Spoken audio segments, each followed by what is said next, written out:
Todo el mundo sabe que Roma construyó civilizaciones, que construyó carreteras, acueductos, leyes, que trajo orden donde había caos. Eso es lo que te enseñaron en la escuela. Pero hay algo que ningún libro de historia te contó, algo que los arqueólogos encontraron grabado en paredes de cuarteles militares romanos, algo que los propios generales documentaron, no con vergüenza, sino con orgullo, con detalle, como si fuera política oficial. Lo que Roma hacía la noche después de ganar, no en la batalla, no durante el asedio en Despuesan, cuando los gritos de guerra se apagaban, cuando los muros caían, cuando las espadas se enfundaban. Esa noche específica, era la noche que las reinas conquistadas temían más que cualquier batalla, más que la muerte, a más que la derrota. Y si entiendes por qué, si entiendes lo que Roma hacía en esas horas, entonces, ¿entiendes por qué reinas que nunca le temieron a nada en su vida eligieron el veneno, el fuego o la daga antes de que Roma tuviera la oportunidad de llegar a ellas? No era miedo a morir, era miedo a lo que Roma llamaba victoria. Si quieres ver qué tan profunda llega la oscuridad de la historia real, escribe tu ciudad y país en los comentarios. Porque lo que estás a punto de escuchar no aparece en las películas de Hollywood, no aparece en los museos, no aparece en los documentales que te pasan en la escuela. Esto es lo que realmente ocurrió. Roma no conquistaba territorios simplemente, Roma conquistaba personas sistemáticamente, con un protocolo, con una cadena de mando.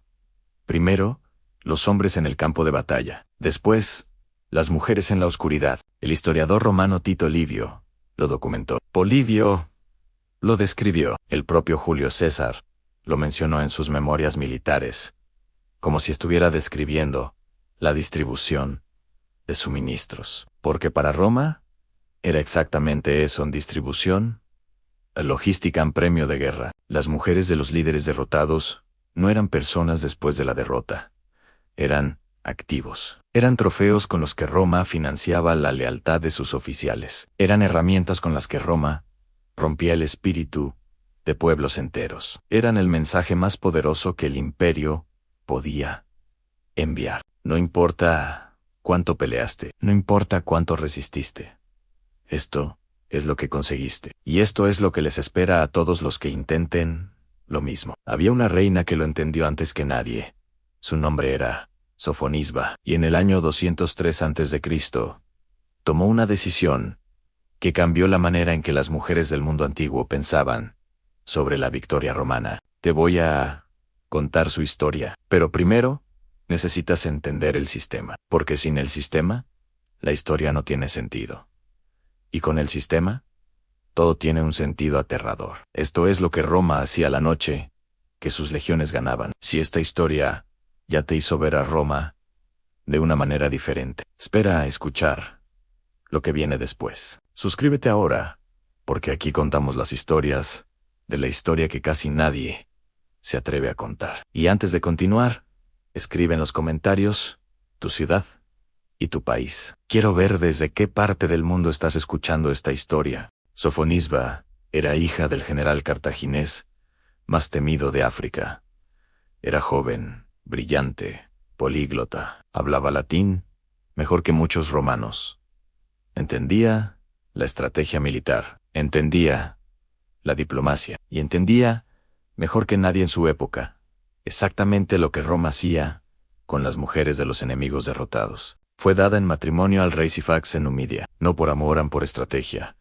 Cartago necesitaba a Numidia, y Sofonisba era el precio. Cuando el general romano Escipión invadió el norte de África, Sifax luchó y perdió. Las legiones cercaron la ciudad en los muros, cayeron. Y esa noche, cuando el polvo de la batalla se asentó, el general romano Masinasa entró victorioso y vio a Sofonisba. Lo que pasó en esas horas está documentado en 3 fuentes históricas independientes, no como un romance, no como lo que Hollywood te mostraría, como lo que realmente era, una mujer que sabía exactamente lo que le esperaba, y que tenía exactamente una opción para evitarlo. Sofonisba no esperó. No suplicó, no intentó negociar, se acercó al general Masinisa y le habló directamente, en su propio idioma, con la calma de alguien que ya había aceptado que las opciones eran dos: actuar ahora o sufrir después. Le dijo: soy tuya, si me proteges. Si no puedes protegerme de Roma, entonces dame la única cosa que Roma no puede quitarme. Masinisa quedó paralizado. Aquí estaba la mujer más importante de Cartago, hija del general que había aterrorizado a Roma durante décadas, mirándolo con unos ojos que no pedían misericordia, que exigían una decisión. Él tomó la decisión equivocada. Se casó con ella esa misma noche, pensando que el matrimonio la protegería, pensando que Roma respetaría eso. Roma no respetó nada. Cuando Escipión se enteró del matrimonio, mandó llamar a Masinisa al amanecer. Sin rodeos, sin diplomacia. Le dijo: esa mujer es un activo de Roma. Es el trofeo del triunfo. Va a caminar en cadenas por las calles de Roma. Eso no es negociable. Masinisa regresó a su tienda. No dijo nada durante varios minutos. Después, mandó llamar a un mensajero. Le entregó una copa. El mensajero llevó la copa a Sofonisba.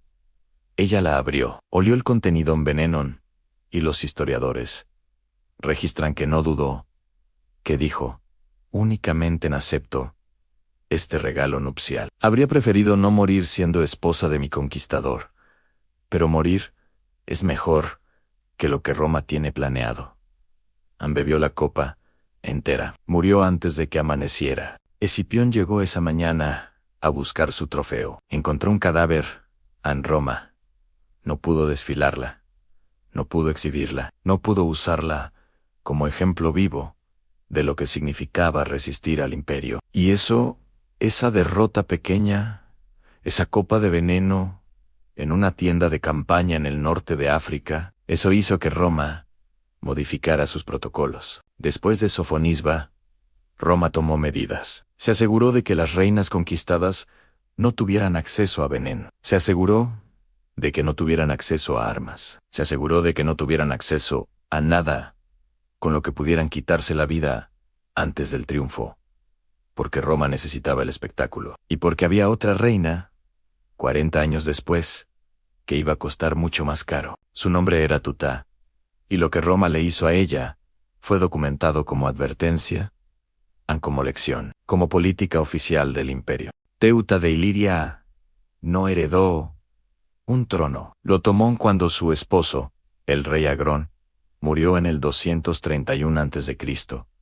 Los nobles de Iliria esperaban que la viuda diera un paso atrás, que se diera el poder a algún hombre, que se convirtiera en reina consorte de alguien, con más derecho al trono que ella. Teuta no hizo ninguna de esas cosas. Tomó la regencia con ambas manos. Construyó una flota que aterrorizó el Mediterráneo oriental. Y cuando los embajadores romanos llegaron a exigirle que pusiera fin a la piratería que sus barcos practicaban contra comerciantes aliados, Gihomau Tuta los recibió sentada en el trono, los escuchó con cuidado y luego les respondió con algo que Roma no había escuchado de ningún soberano en generaciones. Les dijo que la piratería era política oficial del reino de Iliria, que Roma no tenía jurisdicción sobre las aguas del Adriático, que sus embajadores podían regresar a Roma y decirle al Senado que Iliria no obedecía órdenes de nadie. Uno de los embajadores intentó insistir. Los guardias de Tuta lo ejecutaron antes de que pudiera terminar la frase. Roma no olvidó eso. Roma nunca olvidaba. 2 años después, 200 naves romanas cruzaron el Adriático no a negociar, no a amenazar, a terminar lo que Teuta había empezado. La guerra duró meses. Las ciudades portuarias cayeron una por una. Y cuando la capital de Iliria quedó cercada y las provisiones se agotaron, Tuta se encontró frente a una decisión que todas las reinas que desafiaban a Roma eventualmente enfrentaban: rendirse o morir. Teuta eligió rendirse. Pensó que la rendición significaba negociación, que podría conservar algo en el trono, tal vez. La dignidad, mínimo, estaba equivocada. Lo que Roma hizo esa noche, cuando las puertas de la ciudad se abrieron y las legiones entraron, está registrado en los anales de Enio y en fragmentos de Polibio.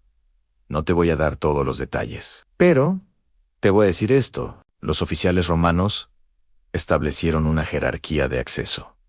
Primero los generales, después los tribunos, después los centuriones, después los soldados rasos. Esa jerarquía no era sobre el reparto de oro, ni de tierras. Era sobre los miembros de la corte de Tuta, sus damas de compañía, sus sirvientas, sus hijas adoptivas. El proceso se llamaba pred, a menos, b, o tin, y era tan sistemático, tan organizado, que había un oficial específicamente asignado para administrarlo, un quaester pridi, un cuestionario del botín, que llevaba a registros, que asignaba turnos, que documentaba quién recibía qué. Teuta fue preservada como cenobia, como las reinas que Roma necesitaba exhibir, pero a diferencia de Zenobia, a Teuta la obligaron a firmarlo todo. La obligaron a firmar un tratado en el que reconocía que Liria era propiedad de Roma, en el que reconocía que sus aguas, sus puertos, sus ciudades, sus personas, todo pertenecía ahora al Senado y al pueblo romano. La pluma temblaba en su mano mientras firmaba, no por debilidad, sino porque podía escuchar, desde la habitación donde la habían encerrado, para que firmara, lo que estaba pasando al otro lado de la puerta. Podía escuchar a sus mujeres, y ese sonido específico es el que los historiadores romanos registraron con total normalidad, sin comentario moral, sin juicio, como si describieran el sonido del viento o de la lluvia. Eso es lo más aterrador. No que lo hicieran, sino que lo consideraban tan normal que ni siquiera justificaba una reflexión. Eso era Roma. Eso era el sistema. Eso era lo que esperaba a las reinas que perdían. Y hay una última reina que tienes que conocer, porque su historia no termina con veneno, ni con cadenas, ni con un tratado forzado. Su historia termina con algo que Roma jamás esperaba, con algo que demostró que incluso el sistema más brutal del mundo antiguo tenía un límite. Su nombre era Osbite, y lo que hizo la noche después de que Roma ganó, cambió todo. Hay una historia que Roma intentó borrar, no la documentó con orgullo como las demás, no la incluyó en los anales de las victorias gloriosas. La enterró, la minimizó, dejó apenas fragmentos, y esos fragmentos son los más reveladores de todos. Osbite era una guerrera cartaginesa, comandante de caballería. Luchó en la Segunda Guerra Púnica junto a Aníbal, el general que cruzó los Alpes con elefantes y le dio a Roma las 3 derrotas más humillantes de su historia. No era reina por nacimiento, era reina por respeto. Sus soldados la seguían porque era mejor que cualquier hombre que hubiera comandado una unidad de caballería africana. Cuando cayó en batalla, no fue capturada. Cayó luchando, con las armas en la mano, con sus soldados alrededor. Y aquí es donde la historia se vuelve diferente, porque sus soldados no huyeron cuando ella cayó. No se rindieron, no arrojaron las armas. Cargaron, no como una maniobra táctica, como un acto de furia colectiva, como hombres que ya no tenían nada que perder, porque habían perdido lo único que les importaba. Murieron casi todos. Pero antes de morir, mataron a más romanos en esa carga final que en las 3 horas anteriores de batalla. Roma registró el incidente con una frase, una sola frase en los archivos militares. Algo así como: la muerte de la comandante de caballería causó una reacción desproporcionada en sus hombres. Reacción desproporcionada. Eso es lo que Roma llamó a hombres muriendo por una mujer que los había tratado como iguales, como personas, en un mundo donde Roma los trataba como instrumento. Y ese contraste, esa diferencia entre lo que Roma hacía después de la victoria y lo que Osbite había construido durante su vida, ese contraste es la lección más importante de todo lo que has escuchado hoy. Roma ganaba con el sistema, con la jerarquía, con el protocolo, con el Quaestor Praedae y sus registros meticulosos, con las cadenas de oro y los desfiles de triunfo y las villas vigiladas. Pero Roma también perdía algo cada vez que ganaba. Perdía la oportunidad de entender que el poder real no viene del miedo, que los ejércitos más leales no son los que obedecen por terror, son los que mueren en una carga final, porque eligieron a alguien que valió la pena seguir. Roma duró siglos construyendo su sistema, perfeccionando la manera de romper reinas, de distribuir familias, de convertir personas en activos. Y al final, Roma cayó. Cayó por dentro, porque un sistema construido sobre el terror no tiene corazón. Y los sistemas sin corazón no sobreviven para siempre. Cleopatra eligió la serpiente. Sofonisba eligió la copa envenenada. Teuta firmó el tratado con la mano temblando. Osbite murió con las armas en la mano.